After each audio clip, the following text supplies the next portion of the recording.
La primera parte de una exploración neurológica es la revisión del estado mental. Hemos dividido el estado mental en dos componentes: el estado mental psiquiátrico y el estado mental neurológico. Por supuesto, todos saben que la conducta se origina en el cerebro, y es arbitrario separarlos en un estado mental psiquiátrico y un estado mental neurológico. Pero el médico piensa en las enfermedades psiquiátricas como la esquizofrenia, enfermedad maníaco-depresiva y trastornos de ese tipo, mientras que al pensar en trastornos neurológicos se refiere a enfermedades como la esclerosis múltiple o la enfermedad de Alzheimer. Así, el médico las considera por separado, aunque ambos tipos de trastornos se originan en la corteza cerebral. Al hablar de la exploración del estado mental psiquiátrico con una gran cantidad de detalles, suele referirse al estado mental neurológico. Pero sabemos que cualquier neurólogo, internista, médico familiar, médico de urgencias y ginecólogo o cualquier médico que atienda pacientes tiene cierto sentido del estado mental del paciente, porque dichos trastornos constituyen una de las causas por las que la gente acude con los médicos.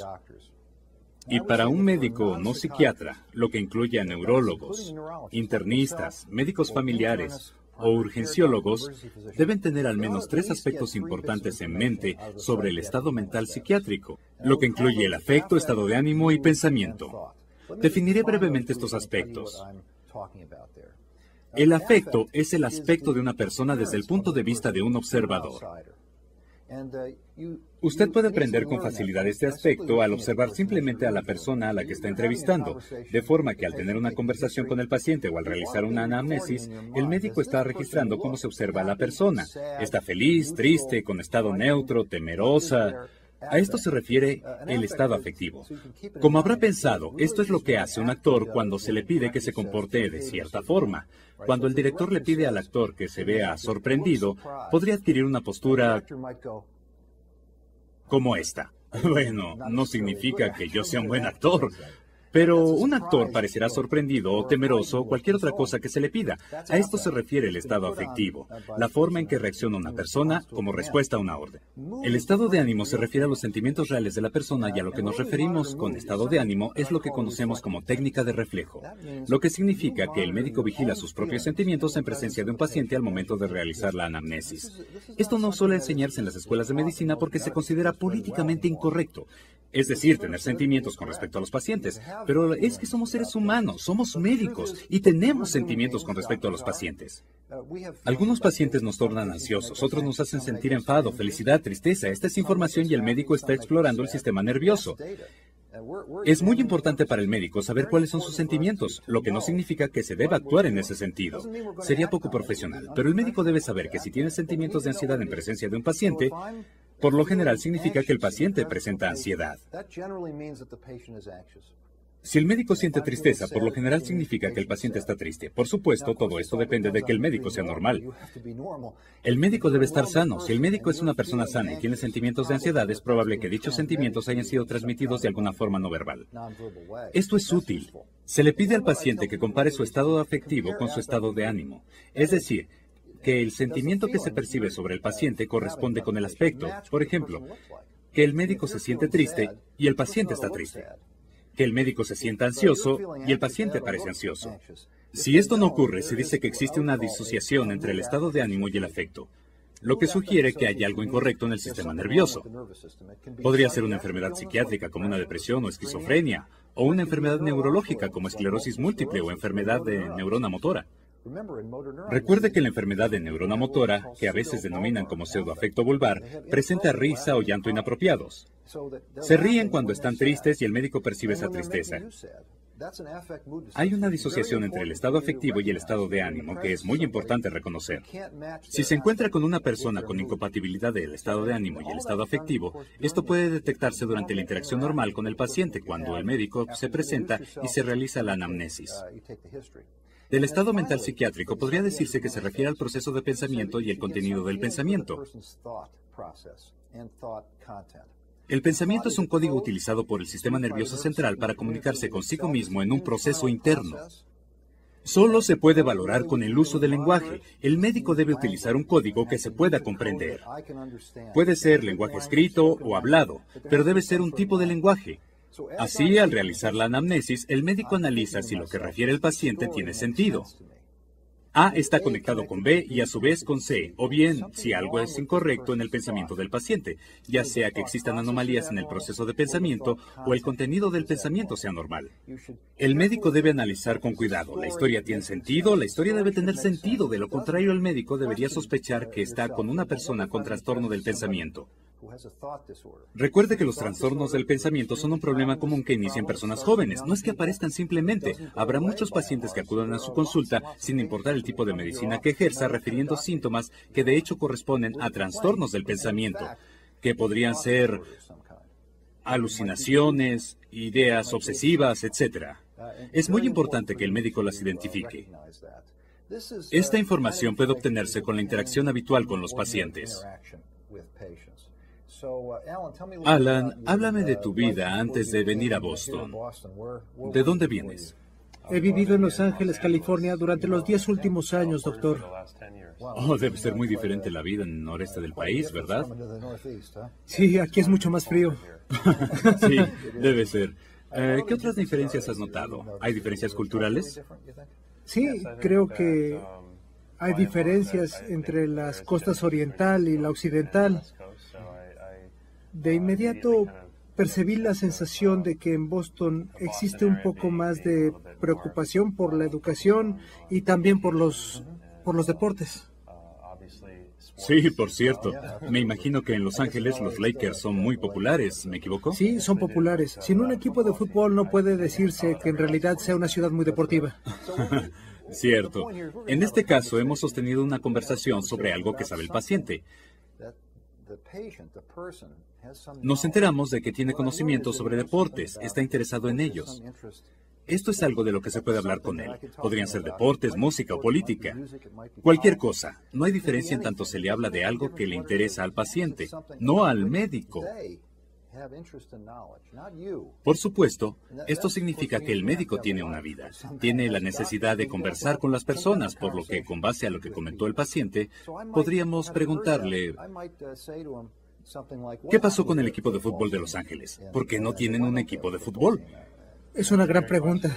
¿A qué te refieres? El equipo se cambió a San Luis y desde entonces ha existido una batalla entre la liga y los políticos locales. Sí, ¿dónde jugaban? ¿Cómo se llamaba el estadio de Los Ángeles donde jugaban? El Coliseo de Los Ángeles. El Coliseo, claro. Lo que hago es revisar su memoria, su lenguaje y sus pensamientos. Hablamos sobre algo que él conoce, sobre lo que muestra interés, y yo esperaría que tenga información al respecto. Cuando se busca una anomalía del estado mental, debe esperarse que los pacientes comprendan los aspectos que les son de interés. De forma que si él me comentara que está muy interesado en la cocina francesa, podría preguntársele de qué forma se elabora una salsa para un plato. Y sería de esperarse que lo supiera, mientras que en el caso de Alan, yo no sé si él podría realizar la salsa para un platillo francés. Por supuesto que no. No, y esa sería una pregunta muy injusta para él.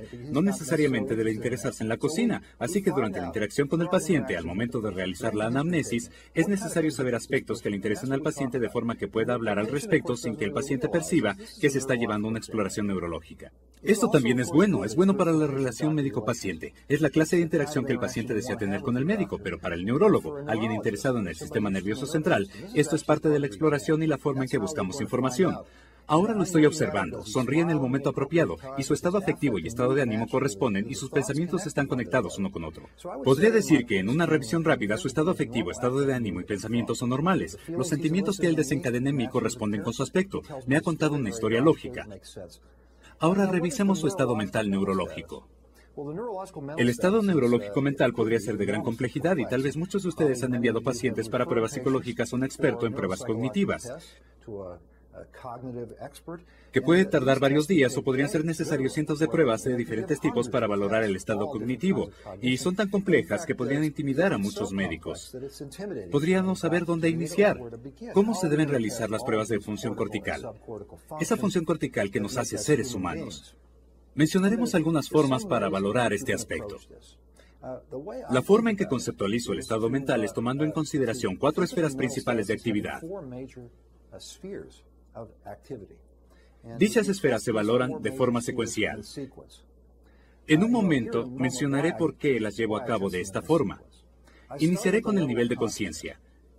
¿Qué tan consciente está el individuo? Debe encontrarse entre un estado de alerta y un estado de coma. Todos nos encontramos en un punto de esta gama y la pregunta es, ¿en qué punto precisamente se encuentra esta persona? Luego mostraré cómo establecerlo.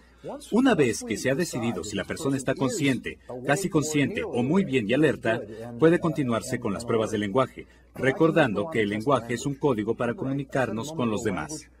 Es la única forma de conocer sus pensamientos. Se valora el lenguaje. Después demostraré cómo se valora el lenguaje. Si el lenguaje es razonablemente bueno, no perfecto, pero sí razonablemente bueno para que nos permita comunicarnos, entonces se aplicarán las pruebas de memoria. La memoria es la parte principal de la función cognitiva. No puede aprenderse nada sin la memoria y muchas enfermedades neurológicas causan déficit de la memoria, por lo que se realizarán pruebas de esta. Explicaré algunas formas de valorar la memoria. Ya he mencionado varios aspectos importantes. Finalmente, si estos 3 aspectos se encuentran bien, el médico sabrá que el individuo está despierto, atento, que tiene un lenguaje utilizable y una memoria razonable, por lo que se continúa con las habilidades visoespaciales. Esto es, contar con el mapa mental sobre el espacio extrapersonal. ¿Dónde se encuentra la derecha y la izquierda? Arriba y abajo. Si el paciente organiza la información en su cerebro de una forma razonable con respecto a la forma que percibe del mundo externo. Ahora, ¿cómo voy a organizar esta información?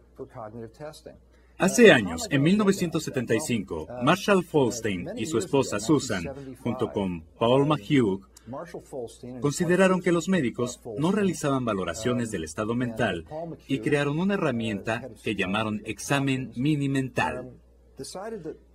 Y la publicaron en uno de los artículos médicos más importantes en la medicina, volviéndose una herramienta muy utilizada en todo el ámbito médico para la valoración del estado mental.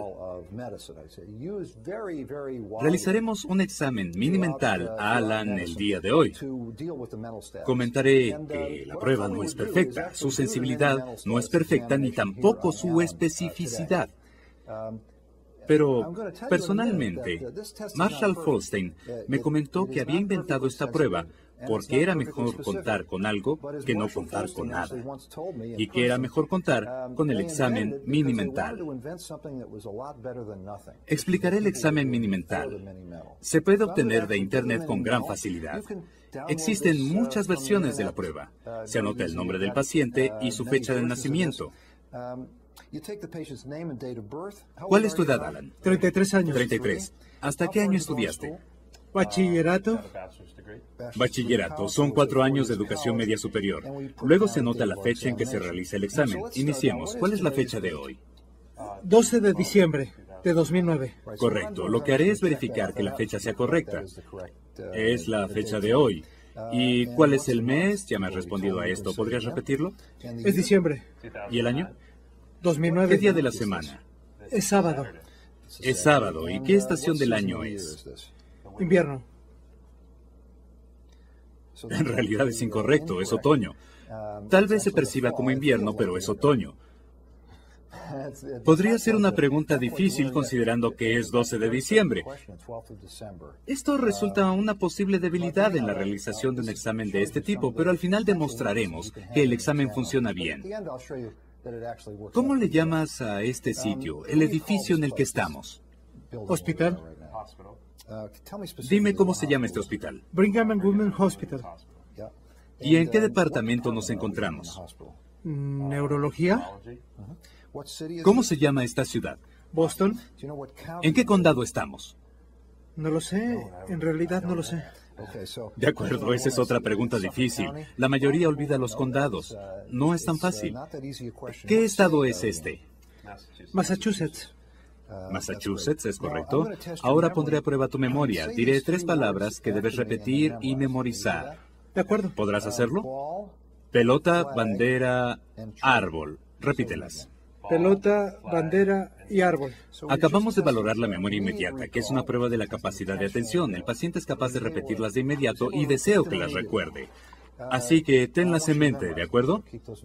De acuerdo. Muy bien, ahora por favor, iniciando desde 100, resta de 7 en 7 y yo te diré cuándo detenerte. Toma tu tiempo. De acuerdo. 93,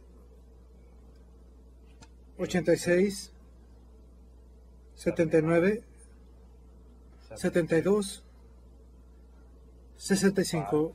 Ahora dejamos que mencione esas 5 cifras. Registré que las respuestas eran correctas. Esta es otra prueba de atención. La persona debe recordar un número mientras va restando de 7 en 7. Existen algunos defectos en la prueba. Muchas personas sanas quizá no realicen la actividad y se restarían 5 puntos por esta parte de la prueba. Esto es un problema. Para algunas personas podría ser muy difícil. En ocasiones es necesario adaptar la prueba, como pedir que resten de 3 en 3, dependiendo de su nivel educativo. Ahora te voy a pedir que pongas mucha atención. Con lentitud intenta deletrear la palabra mundo al revés. De acuerdo. O, D, N, U, M. Muy bien, perfecto. Otra prueba de atención. Esto se realiza al pedir a la persona que realice 2 actividades a la vez. Básicamente es poner atención a la actividad, mantener la imagen en la mente, que probablemente se encuentre en alguna parte del lóbulo occipital, y después mencionarlas una por una. Muy bien, ahora repite las 3 palabras que te pedí que memorizaras. Pelota, bandera y árbol. Es capaz de recordarlas. Antes se valoró su capacidad de ponerlas en la memoria y ahora de recordarlas. ¿Cómo llamas a este objeto? Reloj de pulsera. ¿Y este? Lápiz. Reloj de pulsera y lápiz, lo que representa 2 puntos. Repite después de mí. En un trigal había 5 perros. En un trigal había 5 perros. Esta es una pregunta neurológica clásica, que en realidad no sé si fue inventada por Norman Geschwind, pero fue recomendada por él, un gran neurólogo cognitivo-conductual. En este caso, adaptada al español. Comentó que debía ser una frase muy útil porque no tiene significado. Es decir, en un trigal había 5 perros es una frase difícil de repetir para el sistema nervioso, de forma que es una prueba sensible pero inespecífica de un trastorno del lenguaje. Te voy a dar una hoja de papel. Toma la hoja de papel, dóblala a la mitad y colócala en la mesa que está cerca de ti.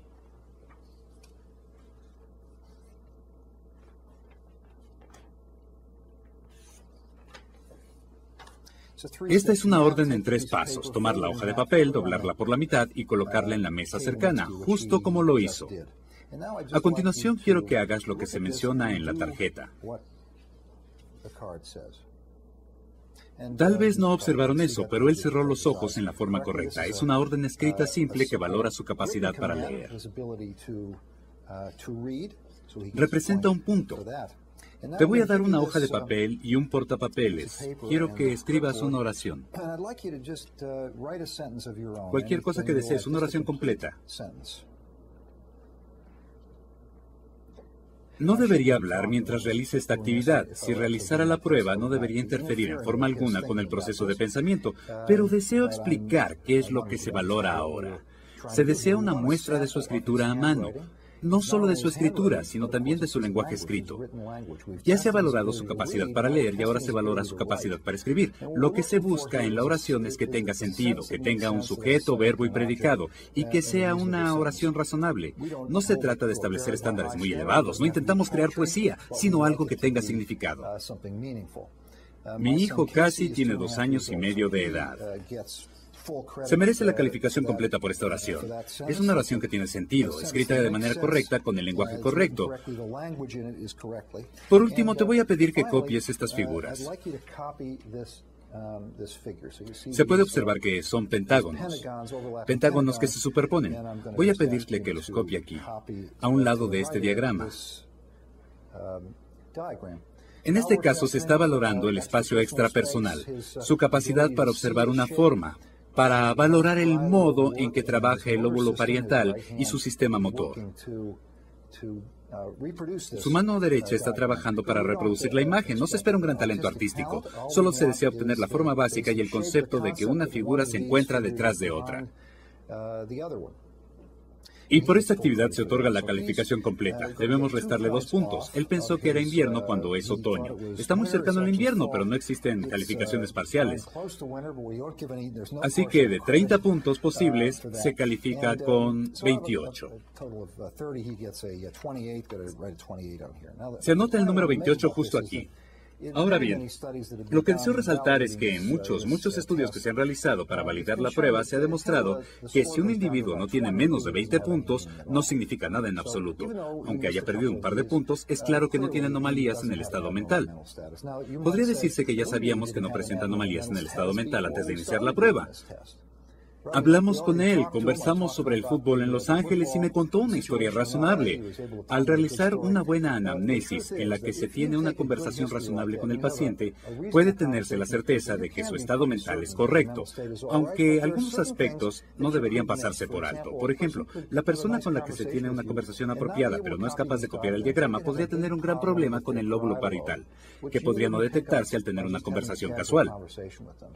En esto hacían énfasis los Folstein y Paul McHugh. La prueba debe realizarse en forma rigurosa. No puede ser una prueba casual. No es obligado que se realice el examen mini-mental. El médico puede valorar a su modo las 4 esferas que se valoran en el examen mini-mental, que son nivel de conciencia, lenguaje, memoria y habilidades visoespaciales. El médico puede valorarlas por sí mismo en tanto se asegure de que se valoren todos los aspectos. Les mencionaré un par de trucos que pueden utilizarse en personas que no pueden realizar el examen mini-mental por una u otra razón. Tal vez el médico tenga prisa o la persona fue sometida en fechas recientes al examen mini-mental y no sería correcto aplicar la prueba de nuevo si ya la conoce. Con respecto al nivel de conciencia, todos los individuos se encuentran en un estado entre la alerta y el estado de coma, y en las personas con alteraciones del nivel de conciencia, esto es evidente porque tienen los ojos cerrados, como si estuvieran dormidos. Estas personas se encuentran sobre todo en el hospital, y no son valoradas en un consultorio. Hay definiciones para estos grados de inconsciencia, aunque tales definiciones no tienen significado fisiológico importante, pero son una forma de comunicar el estado a otra persona. Se define el estado de coma como un sueño aparente del cual no sale el paciente incluso con estímulos nocivos. Si se estimula a la persona con un objeto punzante, no se obtiene una respuesta significativa. Tal vez se obtenga un movimiento reflejo de flexión o de rotación interna de las extremidades. Pero estos movimientos no tienen significado alguno. Si el estímulo nocivo despierta a la persona, incluso de forma transitoria, se dice que se encuentra en estado de estupor. Es posible despertar a la persona con una orden verbal. ¡Despierte! Y el paciente abrió los ojos. Incluso si se vuelve a dormir de inmediato, se dice que tiene somnolencia. Así, el estupor y el estado de coma son muy fáciles de identificar porque tienen en común que los ojos están cerrados y solo la intensidad del estímulo hace que los ojos se abran. El problema surge en las valoraciones donde la persona no presenta un estado mental normal, pero no está lo suficientemente mal para mantener cerrados los ojos de forma que con la simple observación no es posible valorar qué está mal con el paciente. Así yo veo a Alan y en términos generales se ve bien. Sus ojos están abiertos y me pone atención. El aspecto importante es si existe alguna anomalía en el nivel de conciencia.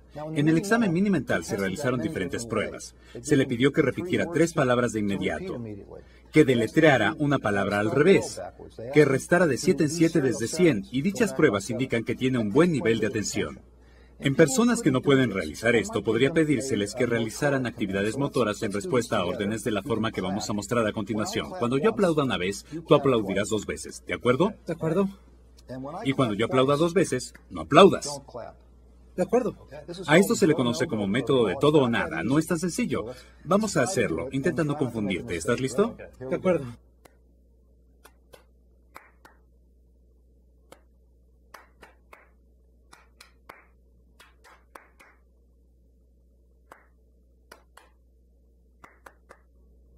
Eso está muy bien, lo hizo a la perfección. Como pueden observar, este procedimiento requiere atención y tiene la ventaja de poder realizarse como juego. Pero si el médico va a valorar a alguien que no puede realizar un examen mini-mental detallado, puede utilizarse el método de todo o nada y con esta prueba se valorará si tiene capacidad de atención o no. Una persona que puede realizar esta prueba probablemente esté atento y puede continuarse con la siguiente etapa, la valoración del lenguaje. El lenguaje se valoró justo al realizar el interrogatorio. El paciente entendió mis preguntas y sus respuestas fueron razonables. La dificultad surge cuando alguien no puede hablar, pero aún tiene un lenguaje normal, como ocurre con una persona intubada. Tiene una sonda en la boca, no puede hablar. También hay individuos paralizados o con disartria grave por ataxia cerebelosa, de forma que no comprende el habla. Esto no significa que no tenga un lenguaje normal. Así que recurriremos al lenguaje escrito, que es lo más tedioso de analizar, pero que puede valorarse en el examen mini-mental en la sección del lenguaje escrito. Le pedí a Alan que escribiera una oración. Él creó una oración en su mente y también leyó una orden, lo que fue parte de una prueba. Y si esto no funciona, ¿qué debe hacerse? Una persona internada en cuidados intensivos con alambres y sondas por todo el cuerpo tal vez no pueda hablar. ¿Puede valorarse el lenguaje? Podría realizarse si se utiliza un lenguaje de computadora. Solo con respuestas sí no. Es como trabajan las computadoras y es posible valorar a una persona de esta forma. Es tedioso y lento, pero puede realizarse. Por ejemplo, con Alan. Levanta tu mano izquierda para decir sí y la derecha para decir no. ¿Nixon es presidente? ¿Johnson es presidente? ¿Obama es presidente? Muy bien. ¿Es primavera? ¿Es verano? ¿Es otoño? Muy bien. Ahora él ya sabe que es otoño y puede observarse que se le aplicaron pruebas con preguntas de sí o no. Esto puede hacerse con personas que solo pueden parpadear o desviar la mirada hacia arriba o abajo. Se le pide que parpadee una vez para decir sí y dos para decir no, mirar arriba para sí y hacia abajo para no. En ocasiones es sorprendente encontrar una persona que se ve bastante mal pero que tiene un lenguaje normal. Está consciente, alerta y tiene un lenguaje normal. Si el médico desea realizar una prueba de lenguaje y el paciente habla, a menudo es muy fácil valorar este aspecto al simplemente hablar con la persona. Lo que se oye tiene una cadencia y cualidad musical del lenguaje, lo que denominamos prosodia.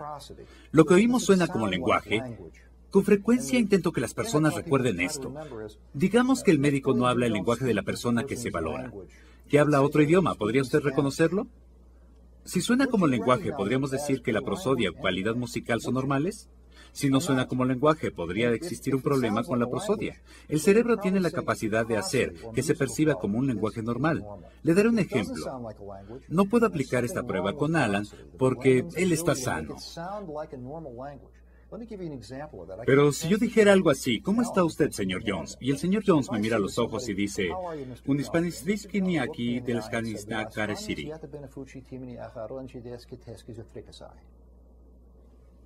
¿Qué dirían ustedes? ¿Lo que oyeron suena como un lenguaje?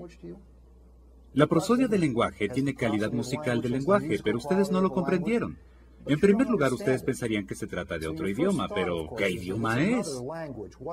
Me pregunto si alguno de ustedes saben qué lenguaje es. Se los repetiré.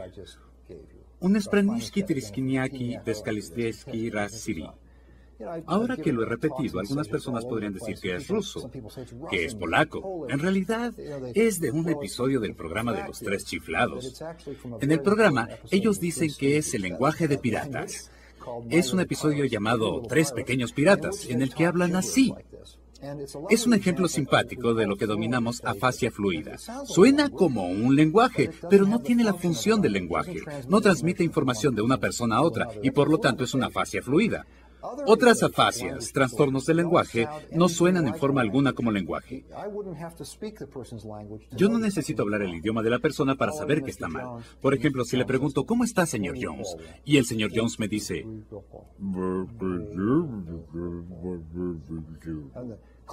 Es evidente que hay algo mal con el lenguaje. Él señala su mano derecha paralizada y esto corresponde a una afasia no fluida. Cuando le pido a esta persona que repita para el examen mini-mental la frase "en un tigral había 5 perros", se ha realizado una buena exploración del lenguaje. Se valoró la comprensión, se escuchó la fluidez y se valoró la repetición. De hecho, si el médico puede decir que una persona tiene una comprensión normal, con fluidez normal o anormal, con capacidad de repetición normal o anormal, en realidad se está identificando si existe o no afasia con gran precisión. Con esto concluimos la valoración del lenguaje. Por supuesto que en el examen mini-mental se valoró la memoria, pues se mencionaron 3 objetos y unos minutos más tarde se le pidió que los repitiera, lo que en realidad es una prueba burda. Si es necesario saber más sobre la memoria, es mejor tener una conversación con el individuo sobre algunos temas, como se hizo con Alan, en donde habló un poco de fútbol, sobre lo que pasó con el equipo de los Carneros de Los Ángeles. Él nos contó una historia muy precisa, lo que permite una valoración muy apropiada de la memoria, del lenguaje y de la fluidez, simplemente al tener una conversación, y en mi opinión, es una prueba más sensible tener una conversación como esta que aplicar este tipo de pruebas o bien contar al individuo una historia que no tenga significado o importancia para él. Existe una famosa historia en las valoraciones neurológicas que se conoce como el cuento de Tom y Bill. Tom y Bill fueron a pescar y Bill pescó 3 robalos. Se le menciona a la persona que usted regresará en 20 minutos. Se le pide que repita la historia. En primer lugar, el médico debe recordar la historia y pedir al paciente que la repita. Pero si el médico aplica esta prueba a muchas personas, muchos de ellos olvidarán los detalles de la historia porque la historia no es muy interesante y no tiene importancia para el paciente. En realidad no es una prueba muy buena. Por último, en lo que se refiere a las habilidades visoespaciales, estas se estudiaron en el examen mini-mental al pedirle que dibujara 2 pentágonos, uno delante del otro. Existen otras formas de realizar esta prueba. Podría pedirle a Alan que piense en el mapa de los Estados Unidos.